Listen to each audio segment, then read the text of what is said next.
Moët और सीमा पति पत्नी थे। उनके जुड़वा बेटे थे, सोनू और मोनू। दोनों जुड़वा थे, लेकिन उनके चेहरे बिल्कुल अलग थे। सिर्फ उनके चेहरे ही नहीं, उनके सोच और आदतें भी काफी अलग थीं। जैसे कि हर रविवार मोइट जल्दी सुबह उठता था और देखता था कि सोनू भी सुबह जल्दी उठकर बाहर सोफे पर बैठकर पढ़ रहा होता था। मोइट ने पूछा, सोनू, क्या बात है कि तुम सुबह इतनी जल्दी पढ़ रहे हो? सोनू बोला, पापा, कल हिंदी क्लास का टेस्ट है। अंग्रेजी का प्रोजेक्ट 2 दिन बाद माँ को देना है, इसलिए मैं सुबह से पढ़ाई करने बैठा था। तभी सीमा सोनू के लिए नाश्ता लेकर आई। देखो, हमारे 2 बेटे हैं। एक सोनू जो सुबह जल्दी उठता है, नहा के पढ़ाई करने बैठ गया, और दूसरा मोनू जो सुबह जल्दी उठा लेकिन बाहर जाकर दोस्तों के साथ बैट बॉल खेलने लग गया। तभी मोनू वहाँ आता है और माँ से कहता है, माँ, जल्दी से मुझे नाश्ता दो। बैट बॉल खेलते खेलते भूख लग गई। तुम पूरी तरह भीगे हुए हो और पसीना आ रहा है। पहले नहा लो, फिर नाश्ता दो। माँ, मैं तुम्हें नाश्ता दूँ? छुट्टी का दिन हो तो भी तुम मुझे चैन से आराम नहीं करने देती। मुझे हफ्ते में एक छुट्टी मिलती है, उसमें भी तुम सुबह नहलाकर पढ़ने बैठा देती हो। पूरा दिन पढ़ाई के लिए है, मैं नहा भी लूँगा और पढ़ाई भी करूँगा। सोनू बेटा, क्या बात है? तुम्हारी कल टेस्ट है। देखो सोनू, सबसे पहले तो तुम्हें टेस्ट की तैयारी करनी चाहिए, बाकी सब तो बस खेल तमाशा है। पापा, मैं पढ़ाई भी करूँगा, मेरे पास पूरा दिन है। जो लोग समय पर काम नहीं करते, उन्हें हमेशा पछताना पड़ता है। चाहे काम हो, खाना हो या खेल हो, सब कुछ समय पर करना चाहिए, तभी जिंदगी में आगे बढ़ पाओगे। टाइम का सही इस्तेमाल करना सीखो, जैसे सोनू करता है।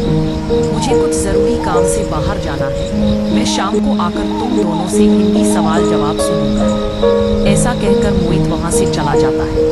थोड़ी देर बाद सोनू सब कुछ हिंदी में सीखता है और अंग्रेजी में प्रोजेक्ट बनाना शुरू कर देता है, जबकि मोनू पढ़ाई करने की बजाय टीवी देखने लगता है। फिर मोनू के दोस्त उसके पास आते हैं। घर से कहो उसे खेलने के लिए बुलाओ। मोनू, सब लोग तुम्हारा इंतजार कर रहे हैं बाहर बैट बॉल खेलने, और तुम इस टीवी के सामने लगे हो। मोनू अपनी माँ को बुलाता है। माँ, मैं दोस्तों के साथ खेलने जा रहा हूँ। अगर तुम खेलने जाओगे तो पढ़ाई कब करोगे? हाँ, अगर पढ़ाई नहीं करोगे तो तुम्हारे नंबर नीचे आ जाएंगे। अरे माँ, मैं शाम को पढ़ाई करूँगा, और देखो, मैं अंग्रेजी का प्रोजेक्ट भी बनाऊँगा। वैसे टेस्ट आज नहीं, कल है। और नंबर की बात करो तो वो तो देखना पड़ेगा, अच्छे आए या बुरे। ये सब सोचते हुए मोनू चला गया। शाम को जब मोहित घर आता है तो देखता है कि सोनू ने अपना इंग्लिश प्रोजेक्ट तैयार और सजाया हुआ है। हाँ पापा, मेरी हिंदी की तैयारी भी पूरी हो गई है। सीमा, ये मोनू कहीं दिख नहीं रहा। जैसे ही मोहित ऐसा कहता है, मोनू बल्ला लेकर घर में आता है। तुम तो सुबह से बल्ला लेकर घूम रहे हो। तुम्हें देखकर लगता है न तो नहाए हो और न ही कुछ पढ़ाई की है। ओह पापा, आप तो घर आते ही पढ़ाई की बात शुरू कर देते हो। शाम को मैं पढ़ाई करूँगा। मोनू हमेशा अपना सारा काम कल पर टाल देता था, जिसके कारण उसका सारा काम अधूरा रह जाता था। अगले दिन सोनू ने टेस्ट में अच्छे नंबर पाए, जबकि मोनू को खराब नंबर आने की वजह से मिस से बहुत डांट पड़ी। जब दोनों घर आए तो माँ ने भी मोनू को खूब डांटा।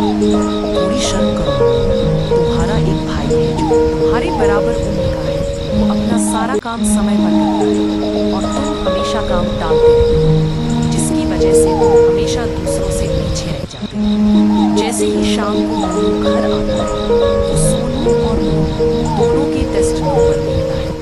यही तो मैंने तुमसे उम्मीद की, ऐसे गंदे नंबर, वो भी हिंदी और इंग्लिश में। तुम कल या परसों तक प्रोजेक्ट खत्म कर दोगे ना? पापा, मैं क्या करूँ, मेरी किस्मत ही खराब चल रही है। मोहित प्यार से मोनू को समझाता है, बेटा, जो इंसान समय का सही इस्तेमाल नहीं करता, जो हमेशा काम टालता रहता है और अपनी किस्मत पर भरोसा करता है, वो जिंदगी में कभी आगे बढ़ नहीं सकता। इसलिए हमें अपना समय सही तरीके से इस्तेमाल करना चाहिए। तुम दोनों को छुट्टी मिली, लेकिन सोनू, समय का सही इस्तेमाल करो और इसका फल तुम्हारे सामने है। और जहाँ तक किस्मत की बात है, हमें अपनी खुद की किस्मत खुद बनानी सिखाई जाती है। इसलिए समय का सही उपयोग करना सीखो हमेशा रहूं बेटा। मैं तुमसे बड़ी उम्मीदें रखता हूँ।